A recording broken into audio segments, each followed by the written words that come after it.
अस्सलाम वालेकुम। Welcome to my YouTube channel smart learning. Class first year English की unit number 20 the road not taken की exercise इस video के अंदर हम कवर करेंगे। सबसे पहले ग्लॉसरी का पोर्शन है, उसके वर्ड्स के मीनिंग देख लेते हैं। पहला वर्ड है डाइवर्ज। डाइवर्ज का मतलब है जी इनहराफ करना, मतलब मोड़ना, रास्ते या सड़क का अलग होकर दूसरी सिमत जाना। ट्रॉडन जो है ये जो है ना ट्रीड की सेकंड फॉर्म है। ट्रीड का मतलब होता है चलना, तो वॉक मतलब ठीक है फर्स्ट फॉर्म होगी, तो सेकंड फॉर्म क्या हो जाएगी वॉकड, चला। फिर है जी अंडर ग्रोथ। अंडर ग्रोथ कहते हैं dense growth of shrubs and other plants specially under trees in Woodland. तो जंगल के अंदर दरख्तों के नीचे जो घनी झाड़ियाँ होती हैं तो उसको कहते हैं अंडर ग्रोथ। वेयर कहते हैं घिस जाना, रगड़ खाकर घिस जाना या खराब हो जाना। नेक्स्ट हमारे पास कुछ इंटरनेट रिलेटेड वर्ड्स हैं, तो इनको हमने ब्लैंक्स के अंदर फिल करना है और पार्ट ऑफ स्पीच भी इसके साथ इसका बताना है। तो यहाँ पे स्पैम है, जो बेकार ईमेल्स होती हैं उनको स्पैम कहते हैं। फिर मैसेजेस हो गया, बोर्ड हो गया, user name, virus, fraudulent, anti spam और फिल्टर। तो देखते हैं जी, पहली ब्लैंक है यहाँ पे, I realize it was a fraudulent attempt. तो अटेम्प्ट जो है ये एक नाउन है और नाउन से पहले एक एडजेक्टिव आया है। तो फ्रॉडुलेंट मतलब कि धोखाबाजाना, धोखा देने वाली, तो ये एक एडजेक्टिव है। इसका पार्ट ऑफ स्पीच एडजेक्टिव और इसके बाद क्या आया हुआ है, नाउन आया है। फिर सेकंड है जी, if you use an anti spam filter. तो यहाँ पे जो है ना ये एंटी स्पैम एक एडजेक्टिव है, तो जाहिर सी बात है इसके बाद नाउन होना चाहिए जिसको ये डिस्क्राइब करे। तो वो फ़िल्टर मैंने यहाँ पे यूज़ किया है। फ़िल्टर एक नाउन है, ये भी ऊपर दिया गया था। फ़िल्टर नाउन है और एंटी स्पैम क्या है, एक एडजेक्टिव है। नेक्स्ट है जी तीसरा, every morning I have to empty my mail box of unwanted spam. तो यहाँ पे वैसे पहले मैं आपको स्ट्रक्चर बता के आ चुका हूँ कि जब भी ये ऑफ आता है तो इसका स्ट्रक्चर क्या होता है, नाउन फिर ऑफ और फिर उसके बाद नाउन होता है। तो ये देखें मेल बॉक्स एक नाउन था, उसके बाद ये एक और नाउन है, तो नाउन के साथ एडजेक्टिव भी आ गया यहाँ पे, अनवांटेड, गैर ज़रूरी। तो स्पैम क्या है, ये नाउन है। तो हमने जाहिर सी बात है स्पैम का पार्ट ऑफ स्पीच बताना है, तो ये नाउन है, ये एडजेक्टिव है। नेक्स्ट देख लें फोर्थ नंबर पे, I signed up to the baseball website last weekend, I wanted to choose the user name. तो यूज़र नेम जो है ये नाउन है, उससे पहले आपको आर्टिकल भी नज़र आ रहा है, मज़ीद देखने की इसकी ज़रूरत नहीं है। पांचवा देख लें, I don't know the answer to that question but if you have a little time later go on to that cookery board.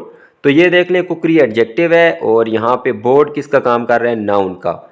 Next last है जी, be careful when you open attachments that come with email because you might put a virus on to your computer. तो virus एक noun है, उससे पहले article का इस्तेमाल भी किया गया है। नेक्स्ट जो हमारे पास एक्सरसाइज है वो है ग्रामर की। यहाँ पे हमने पंक्चुएशन मार्क का इस्तेमाल करना है। तो देख लेते हैं जी, पहला क्वेश्चन है हमारे पास, we had a great time in Malaysia, the kids really enjoyed it. तो यहाँ पे दो इंडिपेंडेंट क्लासेज हैं, ये यहाँ तक एक और ये दूसरी। अब आपने याद रखना है कि जब भी दो इंडिपेंडेंट क्लासेज हों तो वो तीन तरीक़ों से आपस में मिल सकती हैं। या तो उसके दरमियान कोई कोऑर्डिनेटिंग कंजंक्शन आए, आपने कोऑर्डिनेटिंग कंजंक्शन भी पहले पढ़ लिए हैं और जो एसएसटी की तैयारी कर रहे हैं तो मेरे लेक्चर्स के अंदर भी ये हो चुके हैं। ये 7 कोऑर्डिनेटिंग कंजंक्शन है, फैन बॉय से बनते हैं, फॉर, एंड, नर, बट, आर, येट, सो।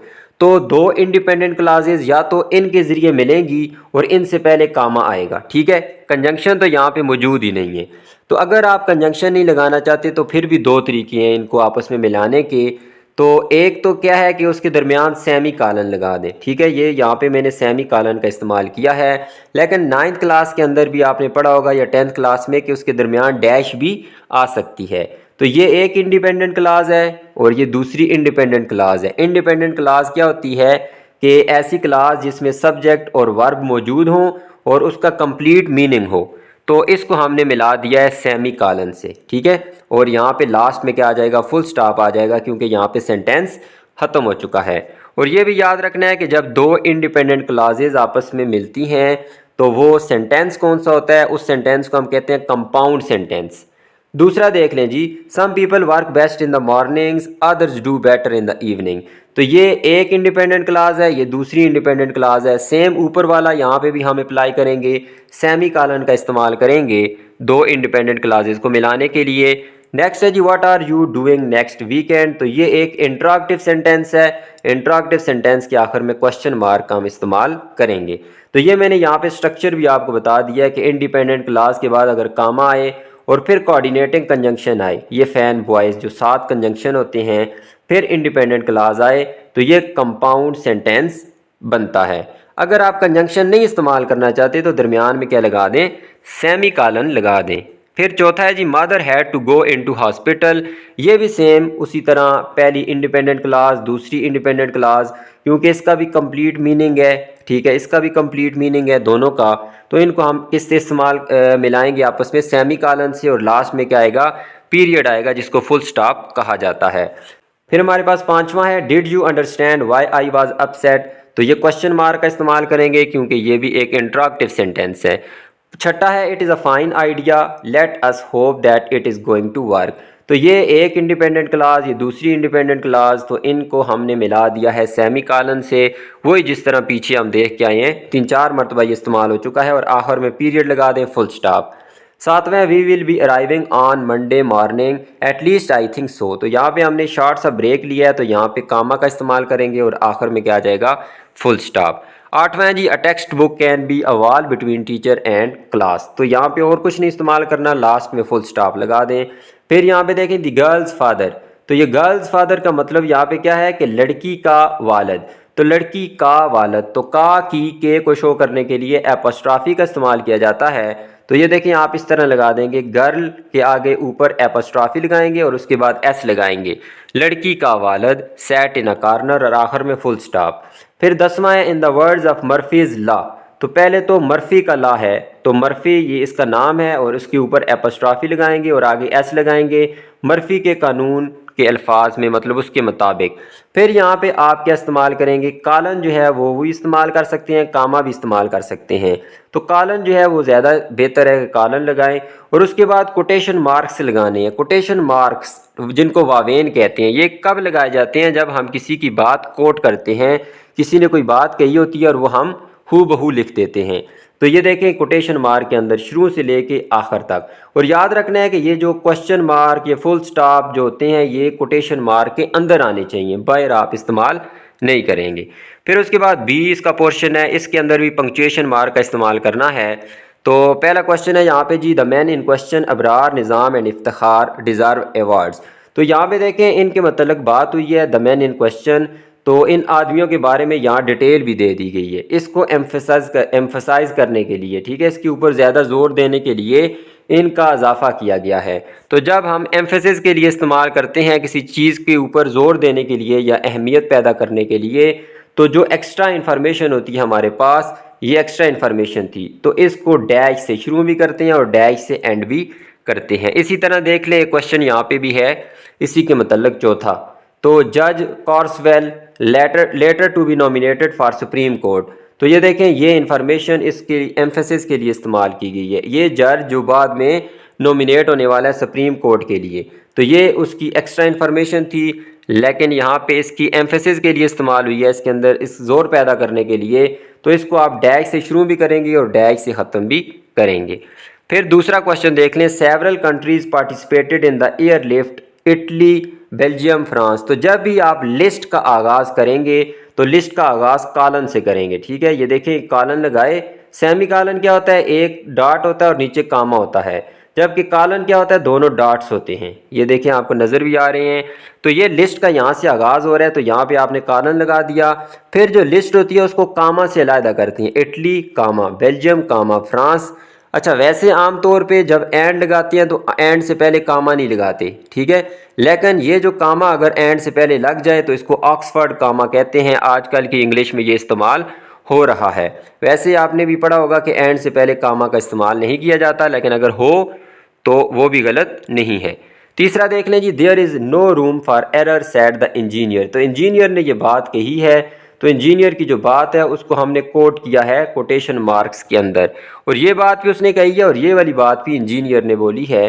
तो ये दोनों बातें जो है आपने वावेन के अंदर बंद करनी है और याद रखना है कि ये जो फुल स्टॉप हो वो कोटेशन मार्क के अंदर आना चाहिए। पांचवा है जी, in last weeks New Yorker. तो ये आपने यहाँ ऊपर देखा होगा कि इसने लिखा है कि जो इटालिक करने हैं, ठीक है, जिनको टेढ़ा करना है उनको अंडरलाइन कर दें। तो टेढ़ा हम किन अल्फाज को करते हैं, किसी मैगजीन का नाम होगा, ठीक है, कोई नया कोई वर्ड होगा, ठीक है, स्पेशल वर्ड होगा तो उसको आप इटालिक करेंगे। तो ये न्यूयॉर्कर जो है ये एक मैगजीन का नाम है, तो इसको हमने इटालिक करना है। तो मतलब कि इटालिक तो यहाँ कर नहीं सकते, अंडरलाइन मैंने कर दिया है। फिर क्या लगाएंगे जी, आई एंजॉयड रीडिंग लीलैंड्स आर्टिकल। तो आर्टिकल जो भी होगा उसका नाम होगा, उसका टाइटल होगा, उसको हमने कोटेशन मार्क्स के अंदर बंद करना है। तो ये कोटेशन मार्क्स के अंदर आ जाएगा। फिर छठा देख लें जी, अयान सेड। अयान ने क्या कहा, यस, ये भी उसने कहा, तो ये भी कोटेशन मार्क में बंद करें। और ये सारा भी अयान ने बोला, तो ये भी कोटेशन मार्क में बंद करें और कोटेशन मार्क फुल स्टॉप के बाद आने चाहिए। कोटेशन मार्क में हम कौन से अल्फाज को बंद करते हैं, जो एग्जैक्ट वर्ड्स किसी के भी हों, ठीक है, हम हू बहू अल्फाज उनके अंदर लिख देते हैं किसी भी बंदे के। सातवां, there was only one thing to do study till dawn. तो यहाँ पे हमने डैश लगा दिया है, ठीक है, इसके ऊपर एम्फेसिस करने के लिए कि एक ही काम हमने करना है कि शाम तक स्टडी करनी है। आठवां है, ये ऊपर भी हम इस तरह का देख के आ चुके हैं, मोंटेन रोड द फॉलोइंग। तो ये मोंटेन ने मंदरज झील ये बात कही, ये कोट कहा उसने। तो इसको इंट्रोड्यूस करने के लिए हमने क्या किया, एक कॉलन लगा दिया और जो उसकी बात थी उनको कोटेशन मार्क में बंद कर दिया। ज़्यादातर इसमें कोटेशन मार्क्स की आ रहे हैं। फिर नौवां देख लें, the following are the primary colours. तो ये लिस्ट आई है, तो लिस्ट के लिए कॉलन लगाएं, लिस्ट शुरू करने से पहले कॉलन लगा दें और सब चीज़ों को कामा से अलग कर दें, रेड कामा, ब्लू कामा। ये देखें एंड से पहले कामा आया, तो ये भी ऑक्सफोर्ड कामा है। फिर 10वां देख लें, अराइविंग ऑन दी 8-10। तो इसके दरमियान कॉलन लगाते हैं। जब भी हम टाइम लिखते हैं तो इस तरह 8 और बीच में कॉलन और आगे 10, तो ये कॉलन यहाँ पे लगा दें। फिर उसके बाद देख लें, अच्छा यहाँ पे बड़ी एक इम्पॉर्टेंट बात आपने याद रखनी है कि वैसे सिंपल अगर लिस्ट हो, जैसे ऊपर हम देखते हैं रेड ब्लू येलो, तो उनको तो हम कामा से अलग करते हैं।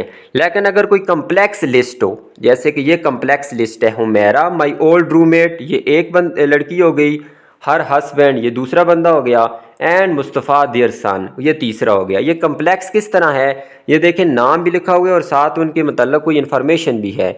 हर हस्बैंड, मुस्तफ़ा देयर बेटा, उनका बेटा, तो 3 हैं। इनको अलहदा करने के लिए हम किसका इस्तेमाल करेंगे, सेमी कॉलन का। इधर भी सेमी कॉलन, इधर भी सेमी कॉलन। अगर कोई चौथा और भी बंदा होता तो उसके इधर भी फिर सेमी कॉलन लगाती और वो आगे चौथे बंदे की इन्फॉर्मेशन आ जाती। अगर तो सिंपल लिस्ट हो, जैसे ये देखें रेड ब्लू येलो, तो फिर कामा लगाएंगे। अगर कम्प्लेक्स लिस्ट होगी तो वहाँ पे हम किसका इस्तेमाल करेंगे, सेमी कॉलन का। 11वां है, when the teacher commented that her spelling was poor, Rehan replied. तो ये देखें रेहान ने जवाब दिया।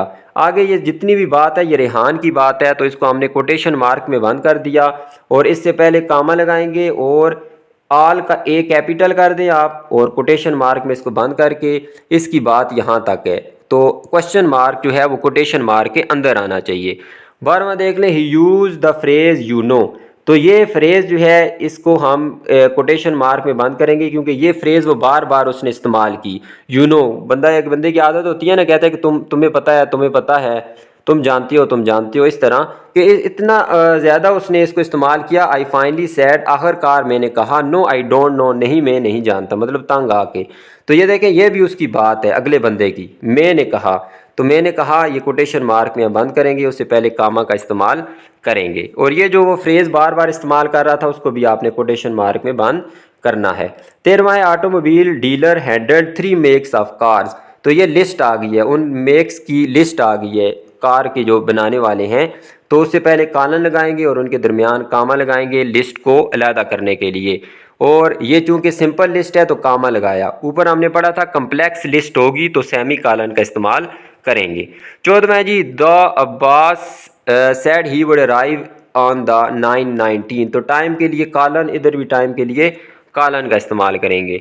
15वां है, who ever thought said Ayesha. Ayesha ने क्या कहा, ये बात भी आयशा ने कही है, कोटेशन मार्क में बंद। ये बात भी आयशा ने कही है तो ये भी कोटेशन मार्क के अंदर बंद हो जाएगी। फिर 16वां है, इन baseball a show boat is a man who shows off. तो शो बोट यहाँ पे एक स्पेशल टर्म है बेसबॉल के अंदर, मतलब जो शोज ऑफ करता है, जो ज़्यादा दिखलावा करता है, तो उसके लिए एक स्पेशल टर्म का इस्तेमाल किया गया है शो बोट। तो इसको हमने इटालिक करना है, जब भी कोई स्पेशल टर्म होती है तो उसके लिए उसको हम इटालिक कर देते हैं, तो इसको हमने अंडरलाइन कर दिया। 17वां द मिनिस्टर कोटेड ईसाइया 5:21। तो जब भी कोई बाइबल की या कोई भी कोई इस तरह की रवायत हो तो उसका हवाला जब देते हैं, जैसे कुरान पाक में हम देखते हैं जी इस तरह अगर लिखा हो 5:21 तो इसका मतलब है 5 नंबर वाली सूरत है और 21 नंबर उसकी आयत है। तो ये कोई हवाला जब दिया गया है तो इसके दरमियान भी कालन का इस्तेमाल किया जाता है। फिर 18 नंबर है जी, there was a very interesting article entitled the new rage of for folk singing. तो ये देखें आर्टिकल हमने पहले भी पढ़ा है, जब भी आर्टिकल का टाइटल होगा तो उसको कोटेशन मार्क के अंदर बंद किया जाएगा। और ये एक न्यूज़पेपर है तो न्यूज़पेपर को, मैगजीन को हम क्या करेंगे, इटालिक करेंगे। तो इसको अंडरलाइन कर दिया है क्योंकि इसको इटालिक करना है, तिरछा करना है। 19 नंबर पे है जी, ये देखें सैड जमीला। जमीला ने क्या बात कही, ये पीछे जितनी भी बात लिखी हुई है ये जमीला ने बोली है, तो इस वजह से इस पूरी बात को कोटेशन मार्क के अंदर बंद कर देंगे। फिर 20 नंबर है जी, Darwin's on the origin of species. तो ये बुक का नाम है तो बुक के नाम को भी हम इटालिक कर देंगे, ठीक है। Darwin's on the origin of species, इसको इटालिक करना है, इस वजह से मैंने अंडरलाइन कर दिया है। और जो आगे ईयर लिखा हुआ है इसके इर्द गिर्द पैरेंथेसिस का इस्तेमाल करेंगे। तो ये देखें ब्रैकेट्स मैंने लगा दिए पैरेंथेसिस। तो यहाँ तक हमारी ये एक्सरसाइज थी, यूनिट नंबर 20 है या शायद 21 है। उम्मीद करता हूँ आपको वीडियो पसंद आई होगी। वीडियो अच्छी लगी है तो इसको लाइक कर दें, चैनल को सब्सक्राइब कर दें। अल्लाह हाफिज़।